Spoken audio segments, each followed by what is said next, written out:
Hello there, anatomy and physiology students. This is Mr. Taylor, and these are our notes for the axial skeleton, which is part of the gross anatomy of the skeletal system. And these notes, you can watch these to start off to kind of familiarize yourself with the skeleton. You can watch it again to review if you'd like, and don't forget, you can pause, you can rewind, you can fast forward. So make use of this as best you can. So here we go. So when we look at the skeleton, we see that the human skeleton consists of 206 bones, and that's in the adult skeleton. And of those 206 bones, we break everything down into two separate divisions. The first division, which we're going to focus on here, is what's called the axial skeleton. And so it starts with the skull, goes down the neck, through the ribs and the spine, and includes the sternum. And so the reason why we call this the axial skeleton is because it runs down your body's central axis. So it includes all the bones of the skull inside of the head, all the bones of the neck, and all the bones of the trunk. Now, if you notice, these are all colored blue. And then you'll see here on the sides, we have all the bones of the arms and the legs, including the hip, the shoulder, and the collarbone. And these are what we call the appendicular skeleton because these are the bones that make up your appendages. And so what's a little bit tricky is people sometimes forget that we would consider, even though I would consider my collarbone to be part of my trunk, because it's kind of acting as like a strut for the shoulders, and because the shoulder blade is also part of the shoulder joint, which connects to the arm, we consider this to be a separate part of the skeleton. Same thing with the hips. Even though the hips you might consider like the pelvis to be part of your trunk, we included in with the legs because this is where we form the joints for your hips. Great. So when we look at the axial skeleton, there's 80 total bones that make it up. Of these 80 total bones, most of them are found, actually there's a lot of duplicates, so there's not even that many bones, so you don't have to worry about that. But about 22 of them are found in the skull. And so as you can see, of those 22 bones, there's not that many different ones because, for example, we have two parietal bones, two temporal, two nasal, two lacrimal, two zygomatic, etc. So a lot of these bones are paired, so you don't even have to know 80 different names, which is great. So let's take a look at the skull for a minute here. So here's our anterior view. And some of these bones should be really familiar to you just from basic anatomical language. So for example, this blue one up here in your frontal region is, of course, the frontal bone. That one's really simple. The frontal bone comes down and it runs into your nose region here, and this is where we find our nasal bone. So we have two nasal bones right here on the bridge of your nose. If you wear glasses, this is pretty much where the bridge of your glasses sits.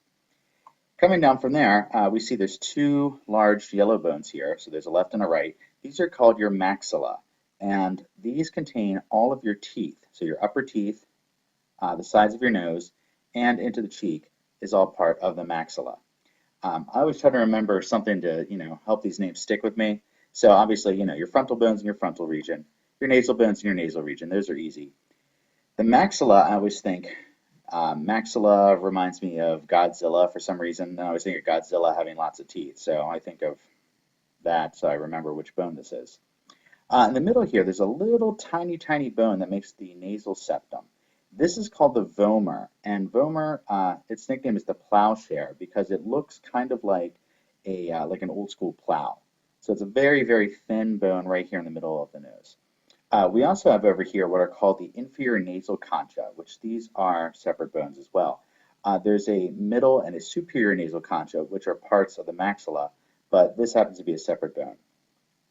Moving over here, we see there's this little purple bone right next to the maxilla.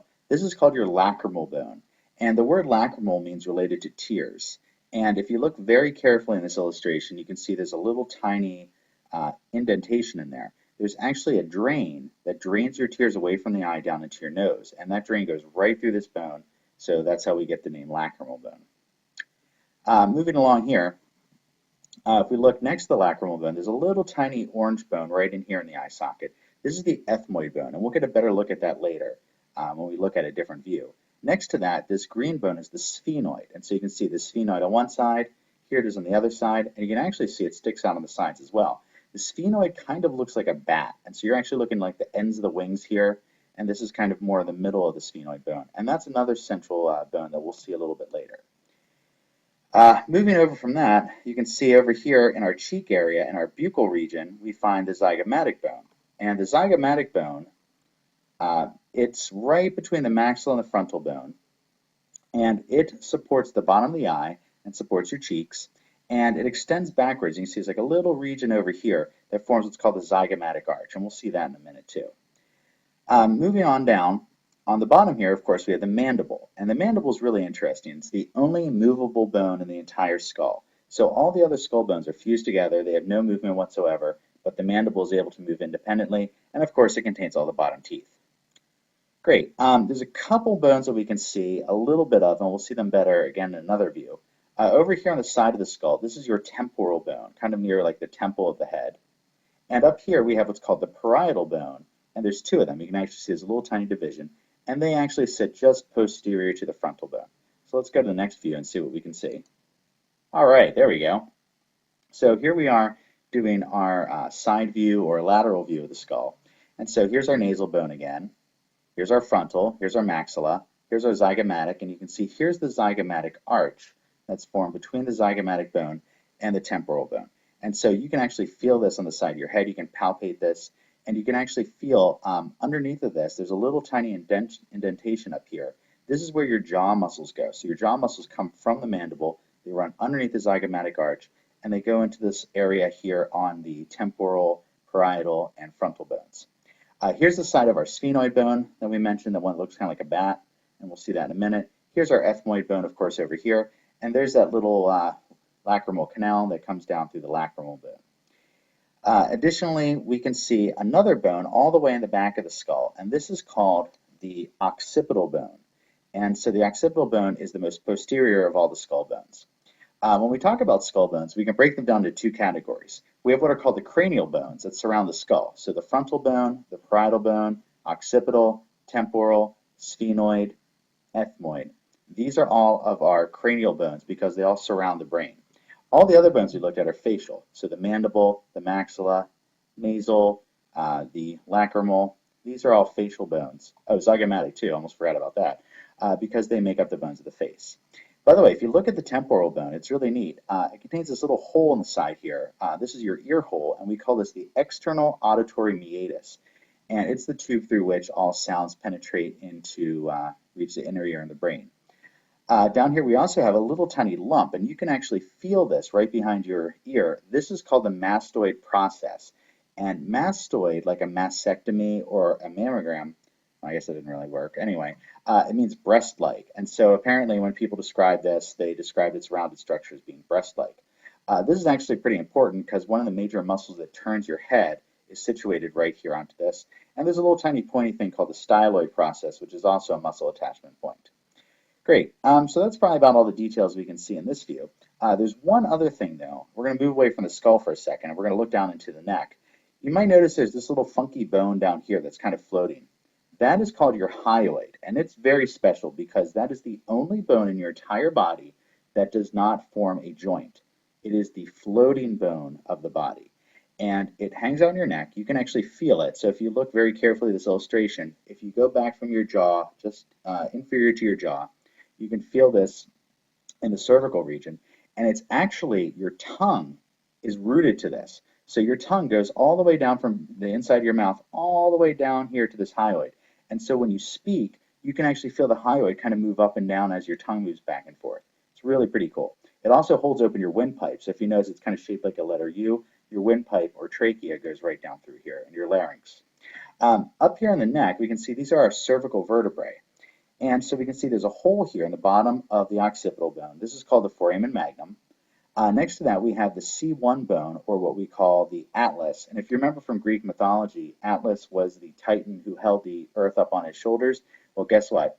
In your neck, the Atlas is the bone that holds your skull up on the neck. Underneath of that is another bone called the axis, or the C2 vertebra, second cervical. And so when we look at the axis, this is actually the bone that the Atlas rotates on. So when you shake your head no, the skull and the atlas actually move back and forth on top of the axis. When you shake your head yes, the head actually pivots back and forth on top of the atlas, that is. All right, so this is the underneath view of the skull. And so when we're looking at the underneath part, now we can start to see a couple more details. For example, back here is our occipital bone again. You can see there's this giant hole called the foramen magnum, which is a fancy Latin term for big hole. These are the condyles that the skull rests on top of the atlas. Here's the sphenoid bone, and you can see where I was saying it looks kind of like a bat. It's got these two wings sticking out the side. Here's our vomer, and you can see this is actually where the vomer kind of widens out underneath. There's another bone that we didn't even get to yet because we couldn't see it, and it's right here, these two white bones. These are called your palatine bones, and they form the end of the hard palate. So up here we have your maxilla. We have left and right maxilla containing all the teeth, and then the palatine bones sit just posterior to them. And then these holes here are actually where your nasal passageway enters into your mouth. So this is like the nasopharynx entering into the oropharynx of the mouth. We can see here's our zygomatic arch, or the zygomatic bone. Here's our temporal bone. Here's that mastoid process we were talking about before. And then we can see a couple other bones too. We can see the parietal bone just slightly here in this picture. And if you look up, you can see a little tiny bit of the frontal bone here too. Great. This is looking at the inside of the skull. So if you look up here at our view, we're looking down into the hollow inside of the skull. And I highly recommend you look at the models for this too. But you can see here's our frontal bone still. Here's our sphenoid, looking even more like a bat. Here's our temporal bone, our parietal bone, and our occipital bone. We're looking down through the foramen magnum. And we see a couple extra features here that are really cool. First of all, there's a couple holes in the bottom of the skull, you'll notice, that carry veins and nerves and arteries into the skull. Up here, this is the top of the ethmoid bone, and this has a couple of really important features. This little tiny area that looks like Swiss cheese with holes in it, that is called the cribriform plate, and that's actually how you smell. You actually have neurons that descend through there into your nasal passageway to allow you to smell. In between the cribriform plate, right here in the middle, there's this thing called the crista galli, and this guy, the crista galli, is like a ridge that sits in here and goes right down the middle. Your brain actually goes like right down the middle of this, and so it divides into left and right sides for smell. And so believe it or not, you can actually smell directionally, depending on whether smell comes from the left or the right. Another thing we have here is this area right in here in the middle of the sphenoid bone that looks kind of like a mouth almost. This is called the sella turcica, which is Latin for Turkish saddle, and this is the region where your pituitary gland sits. And if you actually check this on a model, it's really cool. It's got its own little special place that it sits to be protected. Okay, so the last couple of bones we have to look at here, we already mentioned the hyoid. You have one of those in your neck. And then we also have two sets of auditory ossicles. And so there's three auditory ossicles called the malleus, incus, and stapes. And so these are the little tiny bones found inside your middle ear. They're actually found inside of the temporal bone. So if you look, here's your ear. This is what we call the auricle. And this is the external auditory meatus going into your skull. And then inside a little tiny cavity, inside of the temporal bone, we find these three bones. The malleus, its name means mallet or hammer. The incus, whose name means anvil. And the stapes, whose name means stirrup. And so basically what we find is that when sound comes in through the ear, it hits the eardrum, which vibrates back and forth, which causes the malleus to vibrate, which in turn bumps into the incus, which causes it to vibrate, which in turn bumps into the stapes and causes it to vibrate and transmits signals into the inner ear, which is right over here. So, why are these important? Well, because they're bones, they have skeletal muscles attached to them. And these skeletal muscles can actually be used to attenuate sound or control the sound volume. So you can actually control whether you hear loud sounds or quiet sounds depending on how tense those muscles are. And so these also help to amplify sounds too, so they actually make your ear more efficient, using a little bit of leverage action to increase the amplitude of the vibrations going into the inner ear.